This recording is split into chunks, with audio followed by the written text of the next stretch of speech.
Good morning, all. So today, I got a review for the Spyderco Civilian.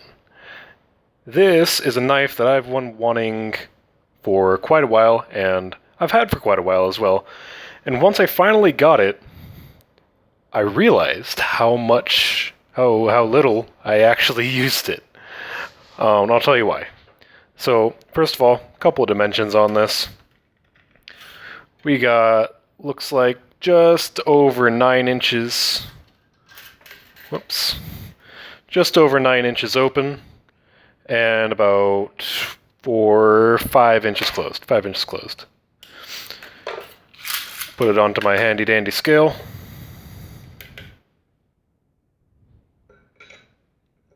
Whoops. Looking like about a little over 4.5 ounces. So, by no means a small knife, but also not obnoxiously large either. So, what is this knife used for? First of all, it's not a utility knife. This is not, by any means, you're not supposed to cut boxes, you're not supposed to cut rope. This, for lack of a better term, is for cutting flesh and people.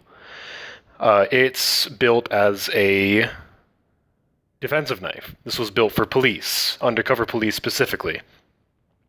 And it's made in such a way that even if you have little to no training in, knife combat, or, martial arts similar, that you can still carry this and carry a deadly weapon with you if you can't carry a firearm.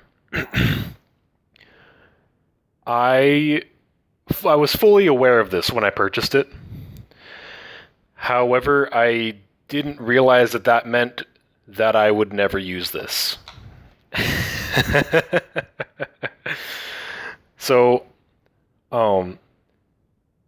unfortunately, even though I've had this knife for a while, I can't really give a solid review on it as intended. So instead, I can just go over its features. And one major problem I have with it, which I'll get into. So first of all, this is obviously a very aggressive, very nasty looking blade.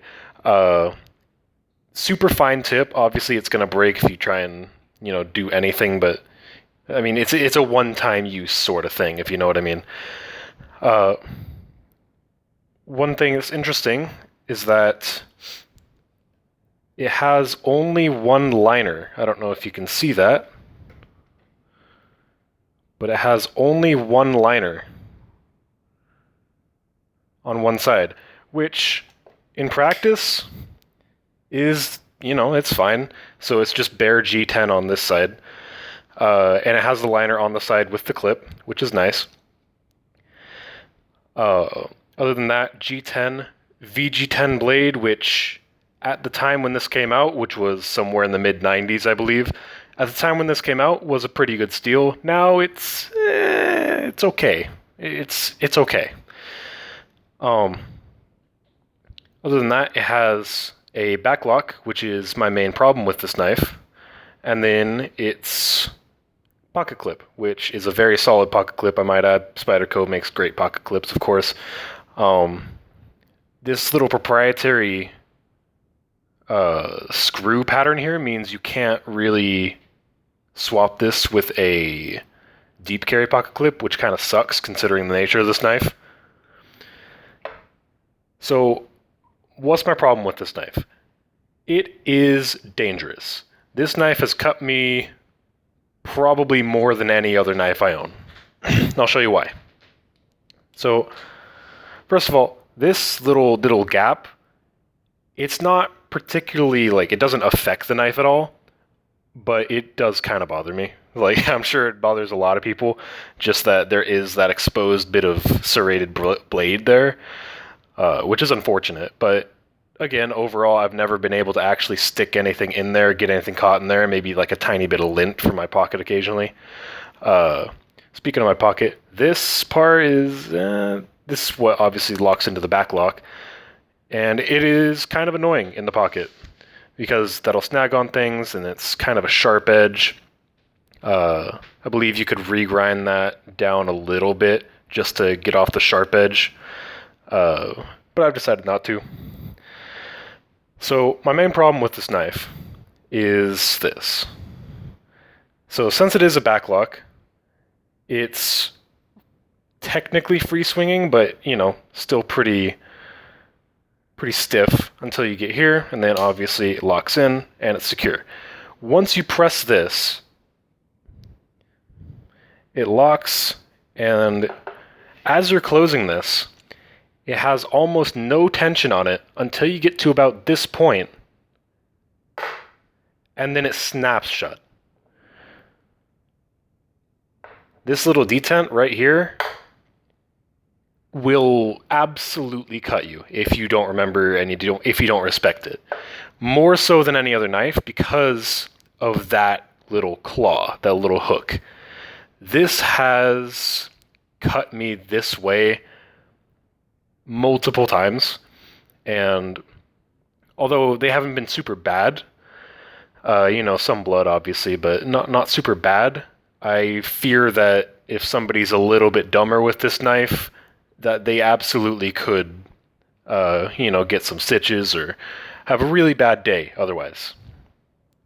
And that's one big problem I have with this knife. Secondly, this knife is expensive and it's not getting any cheaper. When I got this knife, it was around $180. This was 3 years ago, I believe. So in 2017, 2018-ish. It was $180, so sub 200 anyway. Now retail value for this knife is around $290, which I think for VG10 and some basic G10, that is an absolute ripoff. Like there is absolutely no reason for this to be that much money. It's just the materials aren't there. The craftsmanship is fine. I mean, there's no problems with it. Lockup's fine, obviously. Hardware's fine. But there's nothing about this that would make it that much money. Third of all, there's no reason. There's actually just no reason to carry this knife unless you are military or unless you are specifically in a situation where this was made for. Where you can't carry a gun, but for some reason you can still have a knife, and you need that for the line of work that you're in. I mean, God forbid you actually have to use this on someone, but it's kind of what it's made for, and I imagine it'd be very, very good at that job. But I just don't see a typical person with a normal job using this, like having a use for this. But if you are a collector, if you wanted it for the same reasons I wanted it, to just, carry around, show to friends, have it in your collection, as long as you're safe and watch out for that, you should be totally fine. I mean, this is a fun knife and it's a little bit historical. It's got some infamy behind it, at least. There is a smaller version of this called the Matriarch. It's got the little Leatherman wave here above the Spidey hole. It's also a little cheaper. I think it's got the plastic FRN handles instead of the G10. And I think that's it. Other than that, I think it's just a smaller version of this, lighter version of this. So that's also an option if you want sort of the same thing for a little bit less money. And those are available pretty much everywhere. But in general, for a normal person, this is definitely not going to be the sort of knife that you're probably going to be looking for, unfortunately. That said, I still do love this knife. It looks awesome. It looks just really cool. But I think that's about it. Thanks for watching. Nighty night.